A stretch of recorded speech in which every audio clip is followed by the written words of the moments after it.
Solo River has experienced excess nutrients that cause algae blooming in the eutrophication phenomenon. The phenomenon of eutrophication occurs due to excess nutrient. The eutrophication phenomenon occurs due to the presence of excess nitrate and phosphate nutrients in the water flow. The excessive content of this substance cause uncontrolled growth of aquatic plants or algae blooming. Algae blooming close the flow of sunlight entering the water body, which cause oxygen in the water to decrease and can cause the water ecosystem to be disrupted.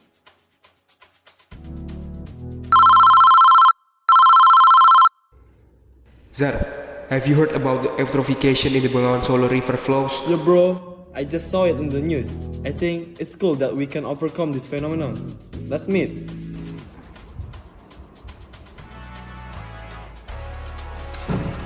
Hi Zar. Stop man. So what do you think about the news? Yeah, I think eutrophication is urgent issue, bro. So prepare yourself to do research. Sure. Assalamualaikum warahmatullahi wabarakatuh. Hello everyone, my name is Agrafidzar Ghifari with my partner.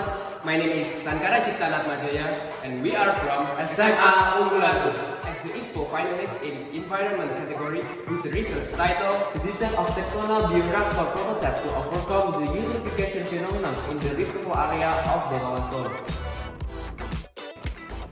In this study, we consider some main problems that occur. The first one, the removal of nitrogen and phosphorus from waterways has become an emerging worldwide concern because this compound causes eutrophication in natural water.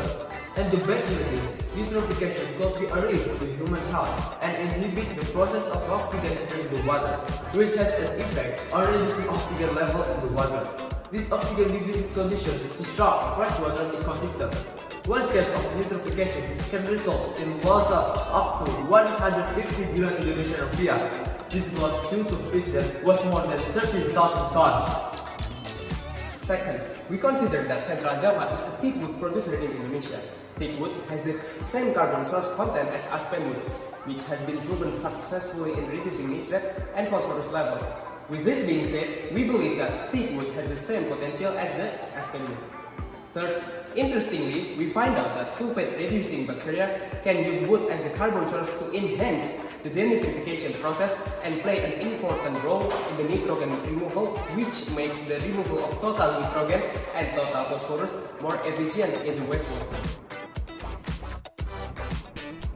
The aim of the series are, first, to determine the effectiveness of tectonator crack with teak wood and iron on the absorption of nitrate and phosphorus content. Second, is to find out whether the design of the tectonator prototype can be an alternative bioreactor in overcoming the eutrophication phenomenon. Now, let's get into the methodology. The first step is taking the wastewater sample. In sampling, we use polyethylene sample containers. The use of polyethylene is considered good in water sampling because polyethylene is resistant to chemical and doesn't hold water. In this research, we took the water sample from Cengkring Reservoir Boyolali Regency. In September last year, the blooming of water hazard happened in this reservoir, resulting in a mass fish death and disrupting the ecosystem by producing toxic water. Furthermore, we carried out the trickling filter process by putting a 20 viable filter into a container with 3 liters of water samples. According to a literature study, a trickling filter is an aerobic treatment system that uses microorganisms attached to the media as a remover of organic matter from wastewater. The purpose of this trickling filter is to convert ammonia content into a nitrate via a nitrification process. Next, we designed the tectonator prototype by considering 4 aspects, including designing the tectonator model. The prototype design uses a block-shaped acrylic-based material with a total volume of 4.5 liters and a wall thickness of 3 mm. The detailed specifications are as follows. Second, installing the agitation system. Our prototype is equipped with agitation system that is useful for steering the sample and substrate to accelerate the reduction rate of phosphate and nitrate levels. The detailed features of our agitation are as follows. Next, we are setting up the tectonator. After the tectonator and the agitation system are ready, 100 grams of thick wood and 120 grams of iron coils are added to the tectonator as the media. And before putting the wastewater inside the tectonator, the water should first be treated with 300 mg per liter potassium sulfate to support the growth of sulfate-reducing bacteria. Last, testing the treated water sample. The water sample that has been processed by the tectonator will go through a tap that has been installed at the base of the tectonator to undergo further tests. The tests are done to check the quality of the water output in the time interval of 3, 6, and 9 days. After being treated inside the tectonator, that will be explained in the next method. We conducted various tests on water sample, including pH using pH method, while nitrate and phosphate level using APHA standard method with a spectrophotometer. Nitrate level were measured at wavelength of 220 nanometer and 275 nanometer. Then the absorbance was converted into concentration unit.